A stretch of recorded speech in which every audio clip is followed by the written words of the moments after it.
The second Dartmouth College grant is a pretty amazing piece of property. You're on a piece of property that's 27,000 acres, and Dartmouth has owned this for 206 years.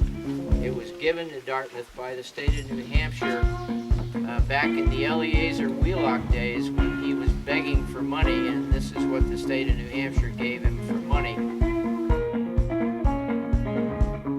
Dartmouth's owned the grant for 206 years, but in terms of active fisheries and wildlife management, that has really been going on for about the last 15 or 20 years. When I got on the grant management committee, I was able to involve Trout Unlimited both in Maine and New Hampshire in our active fisheries research management projects, and also in another effort that has been a big part of our activities, and that was to increase the level of student activity at the grant and to increase the level of student and faculty research activities related to fish and wildlife at the grant. So for example, we're here this weekend for a clinic which is now the fourth year in a row that we've done it. We've brought up 20 Dartmouth students, many of whom have never fished before. 9 instructors from Trout Unlimited have come in. Trout Unlimited provides all of the equipment so that we are able to outfit students from head to toe with fishing gear, give them instruction, give them an opportunity to see whether or not they like fly fishing, and hopefully they go from there. And the nice part about the program is that we're now getting repeat students coming back for their second or third year, and that students who we saw 2 or 3 years ago are now accomplished casters and are coming back to the grant and enjoying it. Well, the grant is in itself, as you know, an unequaled resource, I think, in the Northeast and certainly at any other college or university that I know of. It's 27,000 acres that's been in continuous college ownership for over 200 years. And during that period of time, it's been managed to meet the educational and financial and other objectives of the college. But in recent years, I think in the past 30 or 40 years, it really has become a showcase or an example of really responsible, sustainable forest management, really reflecting very best practices. Kevin Evans, the college forester, really established a unique relationship with the fisheries and wildlife biologists at New Hampshire Fish and Game in Lancaster, New Hampshire. And as a result of that, for example, no logging is conducted in the grant unless the logging plan has been reviewed by both the fisheries biologist and the wildlife biologist and approved by them. Diane Timmons, who is the fisheries biologist at Fish and Game in New Hampshire, started an ongoing program of electrofishing to establish population levels of brook trout in the waters in the grant, and that has continued annually since approximately 2001. So we do have index sites that we survey on an annual basis. It started actually back in the early 80s, in the late 70s, early 80s, and they started out with 4 sites, and we now do 12 on an annual basis to basically look at various habitat throughout the grant and what the populations look like in those particular areas. So that's something that we will continue. It's our longest data set of wild brook trout populations, so we'll plan on doing that into the future. Website's easternbrooktrout.org. The idea at this point, or the next thing in line, is to establish an interactive mapper that would enable PIs, so principal investigators, researchers, to go onto our site and be able to overlay a bunch of different data layers, including the grant is a special place in that the brook trout are much, much larger, greater than 15 inches on most occasions as far as the adults go, and in some cases have been over 20 inches. And it's a natural population, it's not something that we stock, And so this is a wild population. There has been stocking that occurred in the Swift Diamond in the past that has since been terminated, and the future is to not stock in there ever again. There's no need. The population does very well at this particular point in time.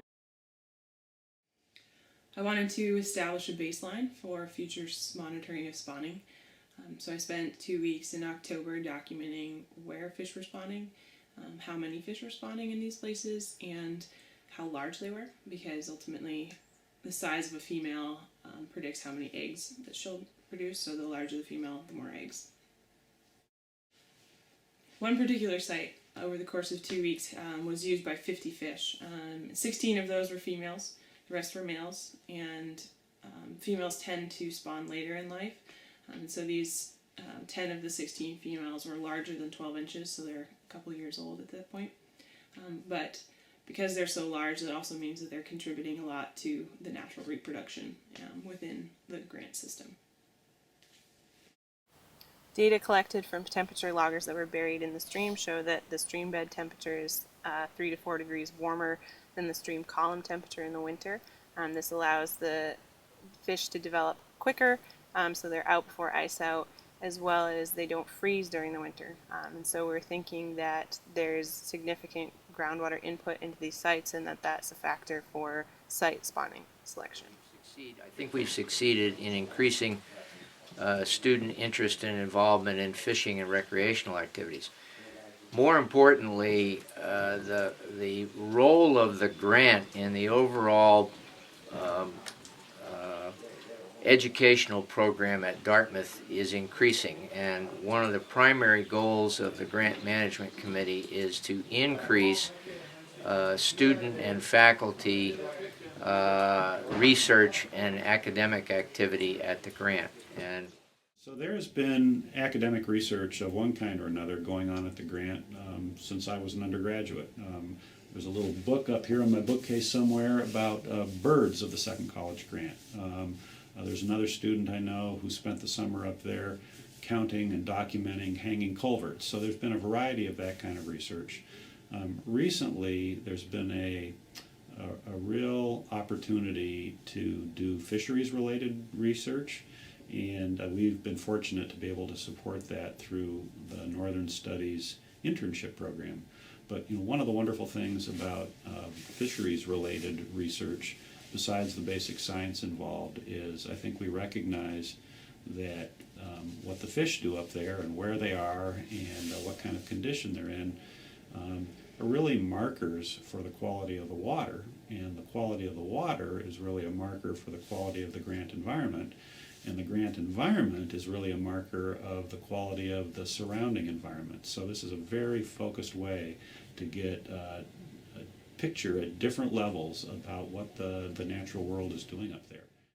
Brook trout are actually really threatened along their entire range in the east, and so maintaining these little populations is actually incredibly important for the health of the species as a whole out here. And furthermore, all the research that's been done in the grant has shown just how unique this population is from a genetic point of view. Given that they were unstocked, this is kind of a last native line of trout, and there are some populations that have been isolated that are even kind of like their own subspecies in a way. So they're really important from a conservation perspective, and I think really most important, it's aesthetically. When we go out, we want to see healthy streams, we want to see healthy ecosystems functioning, and brook trout play a huge role in their ecosystem. They're top predators in this ecosystem. They're eating the smaller fish and they're eating the aquatic insects. And it's important to have them there for the ecosystem to continue to function. There's always value in making sure that our ecosystems are still healthy and intact, especially when they're under threat. So the habitat opportunity for fish in the grant is great in that they have a variety of habitats that they can access. The other major factor in the grant that's different than any of our other large rivers in the state is that the Dead has no, or the Dead Diamond Watershed has no dams. It's a natural system. They can travel for many miles to get from the bottom to the top. They can choose the Dead, they can choose the Swift, and in some cases they do. Through the telemetry projects, we've been finding out that they've actually utilized the entire system right down into the Megalloway and down into Umbagog. And so, and these fish do these movements on an annual basis, and so they're leaving the system and coming back into the system in the spring. And so that is a major factor, the fact that they can seek refuge, whether it be going upstream to a deep pool or going downstream into the Megalloway. The Megalloway is very cold. It's not impacted by surface temp, by sun levels. It's cold, and it actually works out quite well for these particular fish. So this model was developed for the grant to allow us to understand the relationship between air temperatures and stream temperatures. A 10-year data set of stream temperatures was used to develop this model between air temperatures and stream temperatures, which now has allowed me to go in and predict what stream temperatures in the grant are going to be in the next 80 to 90 years, given projections on air temperatures that have been done for the New England region from big global climate models that are used to measure changes in weather patterns on a global scale, and that have been kind of downsized for smaller scales. During summer months, we're particularly concerned about how hot streams get and if brook trout are able to persist in those streams because they have such a narrow thermal tolerance.